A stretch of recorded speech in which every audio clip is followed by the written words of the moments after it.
Hi everyone. Today I thought I would put my radio, it's not working, but it's one I picked up a few years ago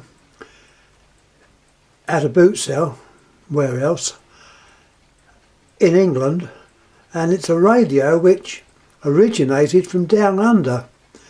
I put this up because there are things which are slightly different to a radio that you'd get of the same era from over here. First of all, it just looks like a normal radio. I would think probably the 50s or 60s. I'll spit it out right in a minute. But have a closer look at the actual dial itself. It is totally different. Set it up so I can also look at it and read it at the same time. It is made up of different states in Australia. You've got your New South Wales, Victoria, Queensland, South Australia, West Australia and Tasmania. Now, all these bands are in fact on our medium wave, so you don't change wave bands or anything. It just happens if you live in one of those areas, the country's big enough and large enough that you shouldn't get interference from an adjacent area or station. And on here it's got what obviously the towns are. Don't ask me what the towns are, but you can see them all on the actual station. We're showing the New South Wales, Victoria,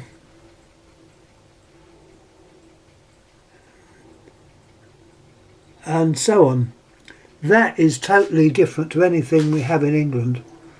So you've got one band, medium wave or broadcast band, and that remains on that band. It's not changeable to long wave or short wave. Also interested to have a look at the name.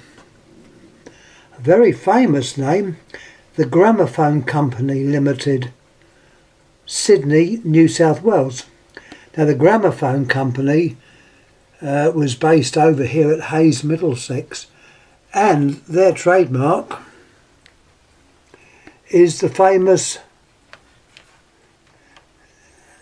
Nipper. That was the name of the dog, hearing his master's voice. And underneath it's got obviously his master's voice, and below that the name of this little set is Little Nipper, which is obviously named after that dog. If you go to the radio shows and that, or the vintage shows I should say, you can often buy an example of Nipper, the dog. I know there's one up north which is worth going to. It's near Birmingham. I missed last year's one, but anyhow I'm deviating away. The knobs are what you'd find on any set. The on-off, volume, tone and tuning. Nothing about different bands which you wouldn't expect to find. And your tuning is obviously for the tuning, funnily enough.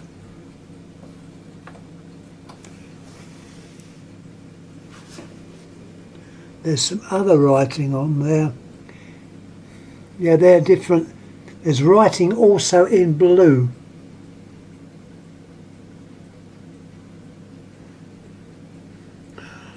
I'm not completely sure what this means. Someone will probably tell me, because I have got some contacts who live in Australia.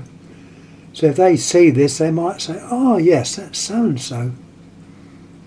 Anyway, I've had this set quite a while. It's one that I haven't worked on yet.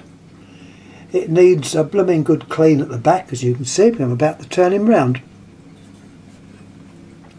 The back plate, by the way, is what you see there. That's the back plate. I've taken that off in readiness. You've got a position there for a pickup.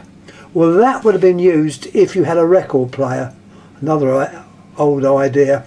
But this set hasn't got a pickup, a facility. Your mains outlet, that's where your cable comes through. I don't know why it's such a large hole there, but it obviously does. The hole at the top is for carrying it, so I suppose you could say it's a semi-portable. And at the end there you've got A and E, which are the two wires which are your aerial and earth. Sets of this era often had the aerial and earth separate, or they had it on a little wander plug, but this is just the leads coming out. I'm going to turn him round and lock the lamp down at the same time.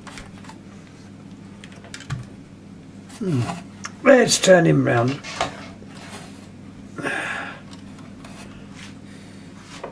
I'm balancing it up so that I can actually look down on top of it.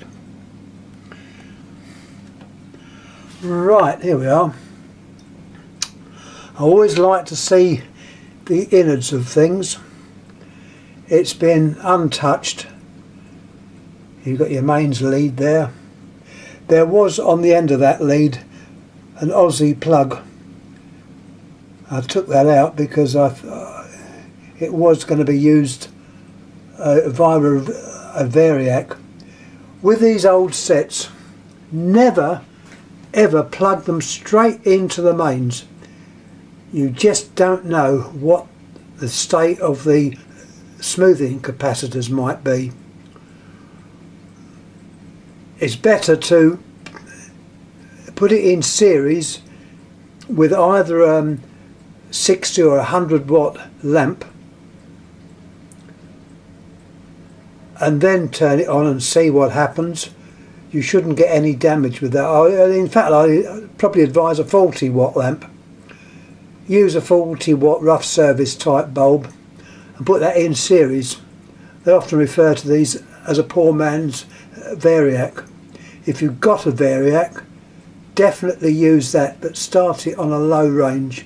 Now, the speaker here, unfortunately, needs to be reconed, because behind there, where my finger is, it has been damaged.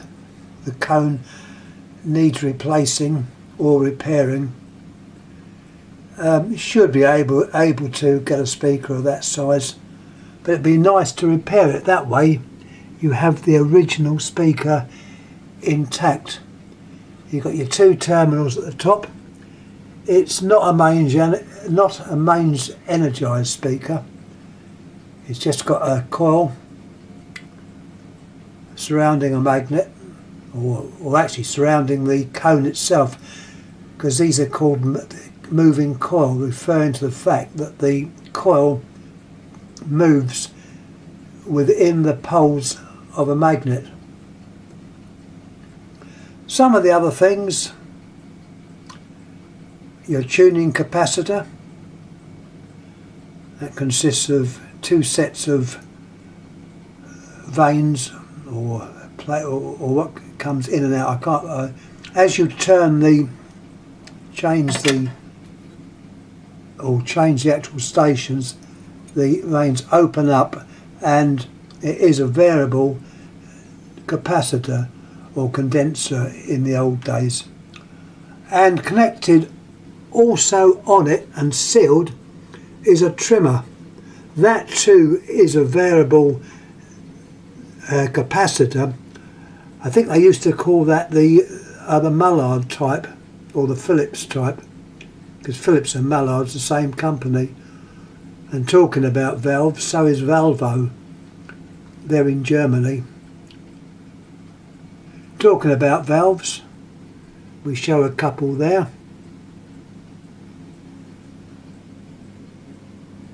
It's interesting to note that the number on it is like the American valves, 6x4, in that shape. Octagon, yeah, it's got 8 sides, I think. It's made in Holland, so it's possibly Phillips.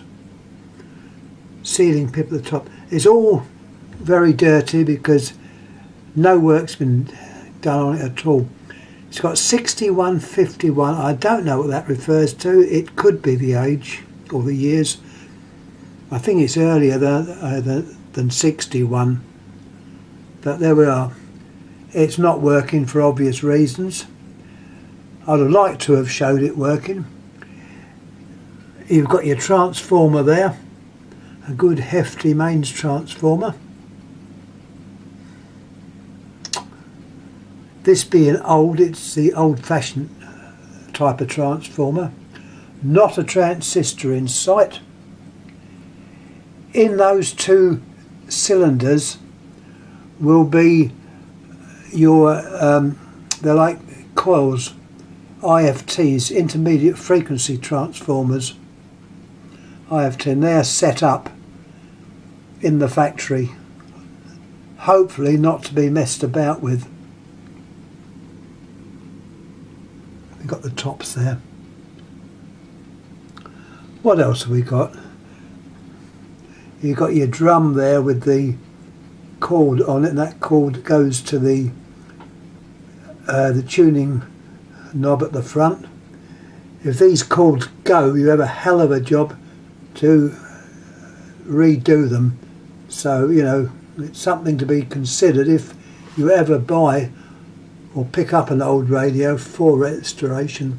And another thing is also make sure the case, which will be either plastic or Bakelite, is intact. No cracks.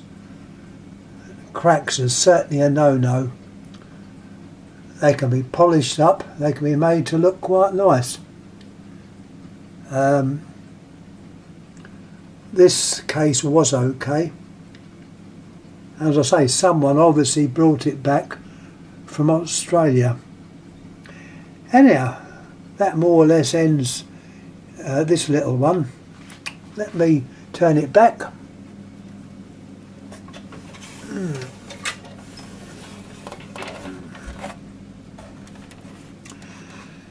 And that's it. So once again, any questions please ask.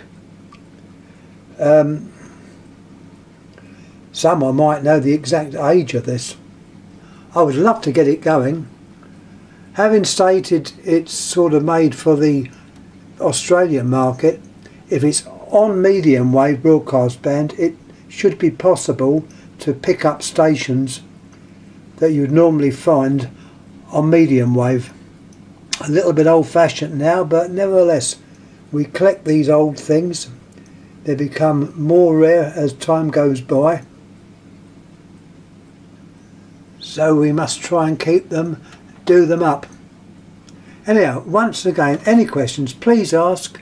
Thanks for watching, and I'll catch you again with, I don't know, it depends what turns up. I've got so much stuff that I can sort of look and say, oh, we'll have a little talk about that. So once again, thanks for watching. Thank you.